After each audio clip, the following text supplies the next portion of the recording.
Doctor Mohan Varghese കൂടി നമുക്കൊപ്പം ചേരുന്നുണ്ട്.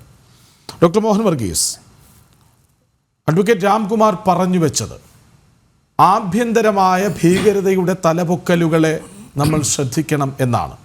അതുകൂടി പരിഗണിച്ചു വേണം പാകിസ്ഥാന് നേരെ വിരൽ ചൂണ്ടാൻ എന്നാണ്. ഇവിടെ ആഭ്യന്തരമായ ശത്രുക്കൾ എന്ന ഒരു പദപ്രയോഗം അവിടെ കണ്ടു. ആഭ്യന്തരമായ ശത്രുക്കളുണ്ട്. വൈദേശികമായ ശത്രുവിനെ, അതിർത്തി കടന്നു വരുന്ന ഭീകരനെ, അതിർത്തി കടന്നു വരുന്ന പട്ടാളക്കാരനെ നേരിടാൻ നമുക്ക് ഘടനാപരമായ മാർഗമുണ്ട്. പക്ഷേ ഭാരതത്തിൻ്റെ ഉള്ളിൽ നമ്മുടെ ജനതയുടെ ഇടയിൽ മറഞ്ഞിരുന്ന് ശത്രുവിന് സഹായങ്ങൾ ഒപ്പിക്കുന്ന ആ ഒരു വിഭാഗത്തെ കരുതലോടെ കാണേണ്ടിയിരിക്കുന്നു എന്ന ഒരു വികാരമാണ് അഡ്വക്കേറ്റ് രാംകുമാർ സാർ പങ്കുവച്ചത്. ഇപ്പം ഇവിടെ നോക്കൂ, അതിർത്തി കടന്ന ഒരു ഭീകരൻ വന്നാലും ആ ഭീകരനെ നാട്ടിൽ താവളമൊരുക്കാൻ ഇവിടെ സഹായികളുണ്ട്. എല്ലാ കാലത്തും അതുണ്ടായിട്ടുണ്ട്. അതാണ് സംഭവിച്ചത്. ഇവിടെ അറസ്റ്റിലായില്ല. ഇവിടെ രേഖാചിത്രങ്ങൾ പുറത്തുവിടപ്പെട്ട 7 ഭീകരന്മാരിൽ 2 പേരെങ്കിലും തദ്ദേശവാസികൾ തന്നെയാണ്. ഈ 2 പേരുടെയും വീടുകൾ, ഭവനങ്ങൾ ഇപ്പോൾ അഗ്നിക്കിരയായി. അവരെ സംബന്ധിച്ചിടത്തോളം അവർ ചെയ്യുന്ന ഒരു വലിയ ഒരു രാജ്യദ്രോഹപരമായൊരു കാര്യമാണ്.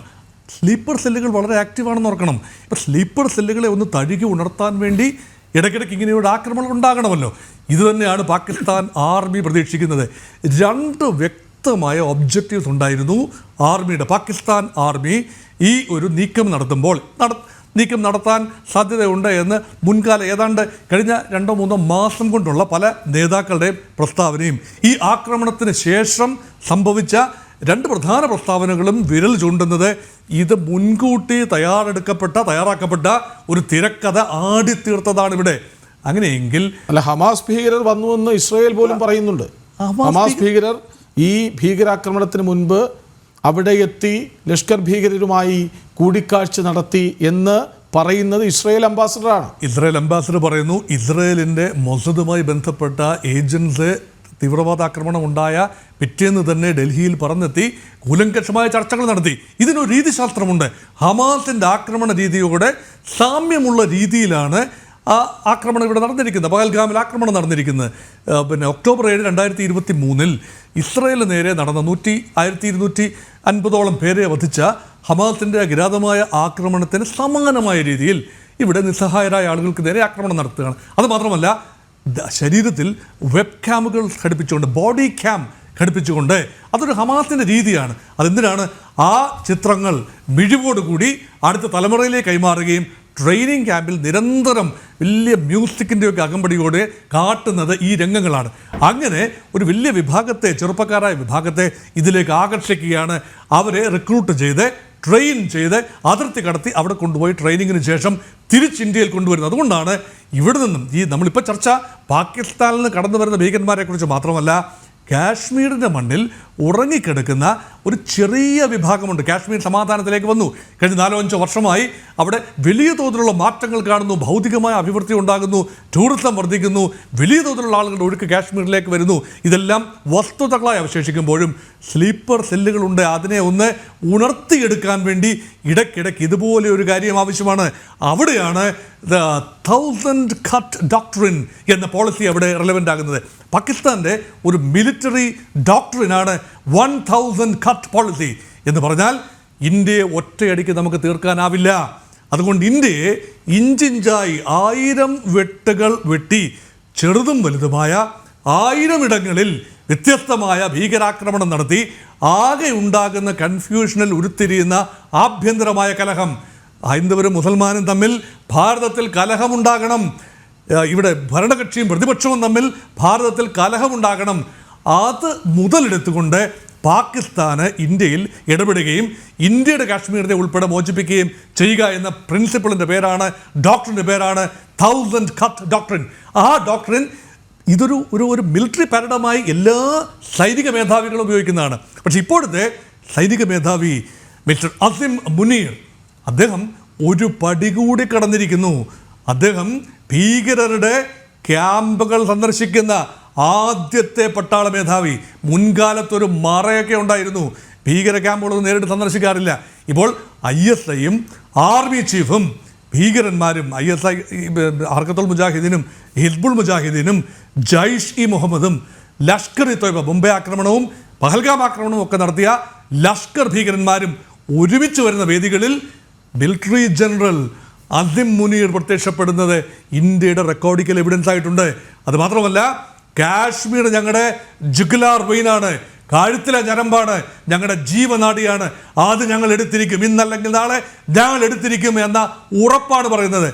അതുമാത്രമല്ല, ഡെപ്യൂട്ടി കമാൻഡർ ഓഫ് ലഷ്കർ-ഇ-തോയ്ബ, ഇപ്പോഴത്തെ ദി റെസിസ്റ്റൻസ് ഫ്രണ്ട് എന്ന് പറയുന്ന ആ ഒരു ഫ്രണ്ടിൻ്റെ ഇപ്പോഴത്തെ ചുമതലക്കാരൻ, ഈ ആക്രമണത്തിൻ്റെ സൂത്രധാരൻ എന്ന് കരുതപ്പെടുന്നയാൾ, അയാൾ പറയുകയാണ് ഫെബ്രുവരി 2026 എന്നൊരു സമയമുണ്ടെങ്കിൽ ഞങ്ങൾ കാശ്മീർ പാകിസ്ഥാനോടൊപ്പം ചേർത്തിരിക്കും. ഈ ഉറപ്പുകളാണ് നേരത്തെ ഞാൻ സൂചിപ്പിച്ച വീഡിയോ ചിത്രങ്ങൾ, ട്രെയിനിങ് ക്യാമ്പുകൾ, ഇൻഡോക്ട്രിനേഷൻ ഡ്രൈവ്, വലിയ ബൊംബാസ്റ്റിക് പ്രസംഗങ്ങൾ. അതോടൊപ്പം തന്നെ പറയുകയാണ് ഞങ്ങളിതാ ഉറപ്പ് നൽകുന്നു. ആ ഉറപ്പിൻ്റെയൊക്കെ പശ്ചാത്തലത്തിലാണ് ഈ രണ്ടുപേര്, പാകിസ്ഥാൻ്റെ പ്രതിരോധ മന്ത്രി കഴിഞ്ഞ ദിവസം ഇൻ്റർവ്യൂ കൊടുത്തിരിക്കുകയാണ്. അത് പറയുകയാണ് ഞങ്ങൾ വർഷങ്ങളായി, ഞങ്ങൾ 3 പതിറ്റാണ്ടായി തീവ്രവാദികളെ ഞങ്ങൾ സഹായിക്കുന്നുണ്ട്. അമേരിക്ക പറഞ്ഞതൊക്കെ ഞങ്ങൾ അനുസരിച്ചു. അതിനെതിരെ സോവിയറ്റ് യൂണിയനെതിരെ പോരാടാനായി ഞങ്ങൾ ഭീകരന്മാരെ പരിശീലിപ്പിച്ചു. ബ്രിട്ടൻ്റെ അഭ്യർത്ഥന പ്രകാരം ഞങ്ങൾ രഹസ്യമായി തീവ്രവാദികളെ പരിശീലിപ്പിച്ചു. ഇപ്പം ഞങ്ങൾ വഴി കേട്ടുകൊണ്ടിരിക്കുകയാണ്. അപ്പം ആ ഒരു അറിയാതെ പറഞ്ഞു പോയതാണെങ്കിലും ആ പറഞ്ഞതിനകത്തൊരു സത്യമുണ്ട്. ഈ തീവ്രവാദികളാണ് ഇന്ത്യക്ക് നേരെ ഇപ്പോൾ നീങ്ങുന്ന തീവ്രവാദികൾ.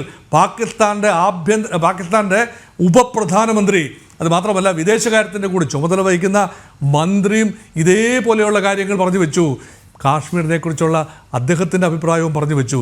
അപ്പോൾ അതുകൊണ്ട് യഥാർത്ഥത്തിൽ കാശ്മീർ വിഷയത്തിൽ പാകിസ്ഥാൻ്റെ സൈന്യം വ്യക്തമായ ഒരു കാഴ്ചപ്പാടോടെ നീങ്ങുന്നു. കാരണം അവരെ സ്വന്തം കാൽച്ചുവട്ടിലെ മണ്ണ് ഒലിച്ചു പോകുന്നത് കണ്ട് നിസ്സഹായരായി നിൽക്കാതെ പ്രശ്നമുണ്ടെങ്കിൽ ഉണ്ടാകട്ടെ, അങ്ങനെയെങ്കിലും പാകിസ്ഥാൻ്റെ ആർമിക്ക് ബലൂചിസ്ഥാനിൽ പറ്റിയ പരാജയം, അതുപോലെ തന്നെ നോർത്ത് വെസ്റ്റ് ഫ്രോണ്ടിയർ പ്രോവിൻസിൽ ഖൈബർ പഖ്തൂൺഖ്വയിൽ പറ്റുന്ന പരാജയം, ജനങ്ങളുടെ ഇടയിൽ വർദ്ധിച്ചു വരുന്ന അസംതൃപ്തി, ഇതെല്ലാം തന്നെ ആർമിക്ക് നേരെ തിരിയുമ്പോൾ എന്തെങ്കിലും പ്രശ്നമുണ്ടായി രാജ്യത്താകമാനം ഒരുമിച്ച് രാജ്യത്തെ ഒരുമിപ്പിക്കാൻ വേണ്ടിയുള്ള കാര്യമാണ് ആർമി ചെയ്തുകൊണ്ടിരിക്കുന്നത്. നോക്കൂ, ആർമിക്കെതിരെ പ്രക്ഷോഭം ഉണ്ട്. ഇപ്പോൾ ഇമ്രാൻഖാന് അനുകൂലമായിട്ട് വലിയൊരു ജനവികാരം ഇവിടെ ഉണ്ട്.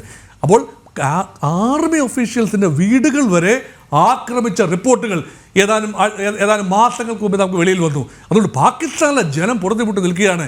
24 പ്രാവശ്യമാണ് ശ്രീ കൃഷ്ണരാജ് പാകിസ്ഥാൻ ബെയിൽ ഔട്ട് പാക്കേജിൽ, ഇൻ്റർനാഷണൽ മോണിറ്ററി ഫണ്ടിൻ്റെ ബെയിൽ ഔട്ട് പാക്കേജ് ഉപയോഗപ്പെടുത്തുന്നത്.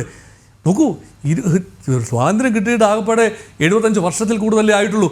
ഇത്രയും വർഷത്തിനുള്ളിൽ 24 പ്രാവശ്യം പാക് ഇക്കോണമി തകർന്നടിഞ്ഞു എന്ന് പറയുമ്പോൾ ഏറ്റവും സൗത്ത് ഏഷ്യയിലെ ഏറ്റവും ദുർബലമായ സമ്പദ് വ്യവസ്ഥയുള്ള രാജ്യം, നാണ്യപ്പെരുപ്പം അതിൻ്റെ പരകോടിയിലെത്തി നിൽക്കുന്നു. വിദേശകാര്യ കരുതൽ ധനം അല്ലെങ്കിൽ ഈ foreign exchange reserve all time ലോയിലെത്തി നിൽക്കുകയാണ്. കേവലം $10 ബില്യൺ എങ്ങാണ്ടേ ഉള്ളൂ വിദേശ നാണ്യ കരുതൽ ശേഖരം. അതുപോലെ യഥാർത്ഥത്തിൽ GDP-യുടെ 87% ഡെറ്റാണ്, കടമാണ്.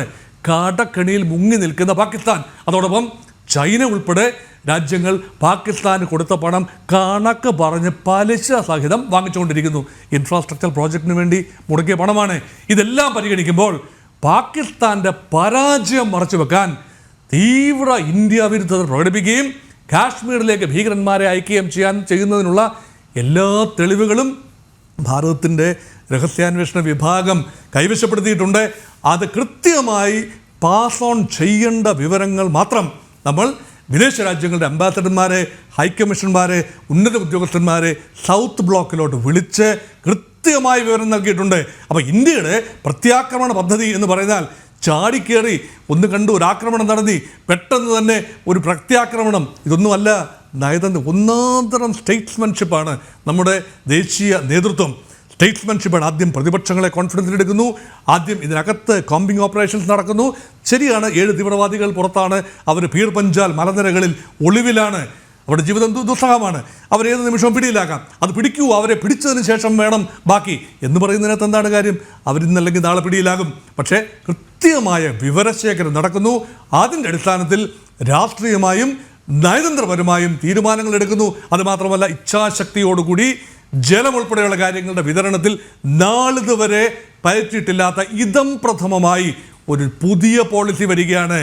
ഞങ്ങളുടെ സമ്പത്തിനെ വിട്ടുതരാൻ ഉദ്ദേശിക്കുന്നില്ല. ഞങ്ങൾ അപ്പർ റൈപ്പേറിയൻ സ്റ്റേറ്റ് ആണ്.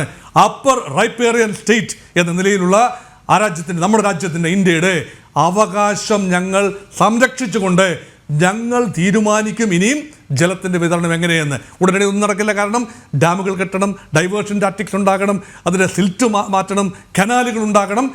ഏതാണ്ട് ഒരു പതിറ്റാണ്ട് സമയത്തിൽ ചെയ്യേണ്ട കാര്യങ്ങൾ ഒരു നിമിഷം കൊണ്ട് ഒന്നും പാകിസ്ഥാനെ വെള്ളം കൂടി മുട്ടിക്കാനാവില്ല. പക്ഷേ വൈകാരികമായൊരു വിഷയമായി പാകിസ്ഥാൻ ഈ വിഷയം എടുക്കുമെന്ന് മുൻകൂട്ടി അറിയാനുള്ള വിവേകം ഇന്ത്യക്ക് ഉള്ളതുകൊണ്ടാണ് ഇന്ത്യ ഹാസ് ടേക്കൺ ഫോറിൻ ലീഡേഴ്സിൻ്റെ കോൺഫിഡൻസ്, ഫോറിൻ ഡിപ്ലോമാറ്റ്സിൻ്റെ കോൺഫിഡൻസ്. 30 വർഷം മുമ്പുള്ള പാകിസ്ഥാനല്ല ഇത്.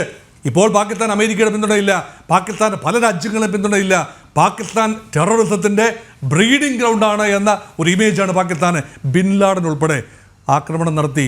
9/11 2001 ആക്രമണത്തിന് ശേഷം ഒരു പതിറ്റാണ്ടും കൂടെ കഴിഞ്ഞിട്ടാണ് പാകിസ്ഥാനിലെ അബദ്ധബാദിൽ വെച്ചാണ് പിടികൂടപ്പെട്ടത്.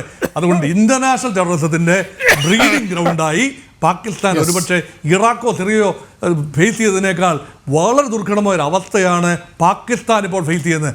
അതുകൊണ്ട് ഇന്റർനാഷണൽ കമ്മ്യൂണിറ്റി ഒന്നും പാകിസ്ഥാന് സഹായത്തിന് വരും എന്ന ഒരു പ്രതീക്ഷ പാകിസ്ഥാന് വേണ്ട. അതേസമയം 30 വർഷം മുമ്പത്തെ ഇന്ത്യ അല്ല ഇന്നത്തെ ഇന്ത്യ. ഇന്ത്യ ഏറ്റവും വലിയ മിഡിൽ ക്ലാസ് മാർക്കറ്റാണ്. അത് നമ്മുടെ സാമ്പത്തിക ഒരു മിടുക്കാണ്. അതുകൊണ്ട് ഇന്ത്യ ഒന്നും നല്ല ഡിപ്ലോമാറ്റിക് ഇനിഷ്യേറ്റീവ്സ് ആണ്. ഇന്ത്യയുടെ ഒരു നയതന്ത്രപരമായ ഒരു മികവ് കാണുന്നു. ഇതെല്ലാം പരിശോധിച്ച് നോക്കുമ്പോൾ യഥാർത്ഥത്തിൽ ഇന്ത്യ പാകിസ്ഥാൻ പാരിറ്റി എന്നൊരു കാര്യമില്ല. India has a preponderance of balance. ആ ഒരു കാര്യം ഉപയോഗിച്ചുകൊണ്ട് ഇന്ത്യ ആദ്യം ആഭ്യന്തരമായി ഒരു വലിയ മൊമെൻറ്റം ബിൽഡ് ചെയ്യുകയാണ് ശ്രീ കൃഷ്ണരാജ്. അതായത് ഒരു വലിയ കൊടുങ്കാറ്റിന് മുമ്പ് ഒരു വലിയൊരു ചുഴി പോലെ ഉണ്ടാകും, ഒരു മൊമെൻറ്റം ബിൽഡിംഗ് ആണ്. ഈ മൊമെൻറ്റം ബിൽഡിങ് ആഭ്യന്തരമായും വൈദേശികമായ സാധ്യതകൾ മുഴുവൻ പ്രയോജനപ്പെടുത്തി ഒരു മൊമെൻറ്റം ബിൽഡിംഗ് ആണ്. ആ കൊടുങ്കാറ്റ് അഴിച്ചു വിടണോ എന്നത് മിലിറ്ററി പൊളിറ്റിക്കൽ ഡിസിഷനാണ്. ആ ഡിസിഷൻ എടുക്കേണ്ട ഒരു ടൈമിംഗ് ഉണ്ട്, ഒരു സർപ്രൈസ് ഫാക്ടർ ഉണ്ട്, ഒരു ഇച്ഛാശക്തിയുണ്ട്. ഇത് വേണ്ട സമയത്ത് എന്തുകൊണ്ട് ആക്രമണം, ഇപ്പോൾ പൊട്ടും എന്തുകൊണ്ട് പൊട്ടുന്നില്ല എന്ന രീതിയിലുള്ള സംസാരം എന്ന് പറയുന്നത് അപക്വമായ കാര്യമാണ്. രാജ്യത്തിന് താല്പര്യമാണ്, ദേശീയ സുരക്ഷയാണ് പ്രധാനം. ദേശീയ സുരക്ഷയുടെ പിന്നിൽ രാഷ്ട്രീയമില്ല. നമ്മുടെ പ്രതിപക്ഷ പാർട്ടികളെ അഭിനന്ദിക്കാതിരിക്കാനാവില്ല. അവർ ചില സംശയങ്ങളൊക്കെ ഉന്നയിച്ചു. അവർ പറഞ്ഞു സുരക്ഷാ ഭീഷണി ഉണ്ടായി, അത് ആലോചിക്കണം, അന്വേഷിക്കണം. പക്ഷേ ഇത് അനവസരത്തിലാണ്. തീർച്ചയായും സുരക്ഷാ ഭീഷണി ആലോചിക്കണം, അന്വേഷിക്കണം, കണ്ടെത്തണം, ഭാവിയിൽ ഇത് ആവർത്തിക്കുകയും ചെയ്യരുത്. പക്ഷേ ഇതല്ല അത് പറയുന്ന സമയം. ഇവിടെ രാഷ്ട്രീയമായി വേർതിരിവുണ്ടാക്കേണ്ട സമയമല്ല ശ്രീകൃഷ്ണരാജ്. ഇവിടെ രാജ്യം ഒറ്റക്കെട്ടായി നിൽക്കണം. സർവകക്ഷി യോഗത്തിൽ സംശയമില്ല, രാജ്യത്തിന്റെ സുരക്ഷയാണ് ഏറ്റവും പ്രധാനം.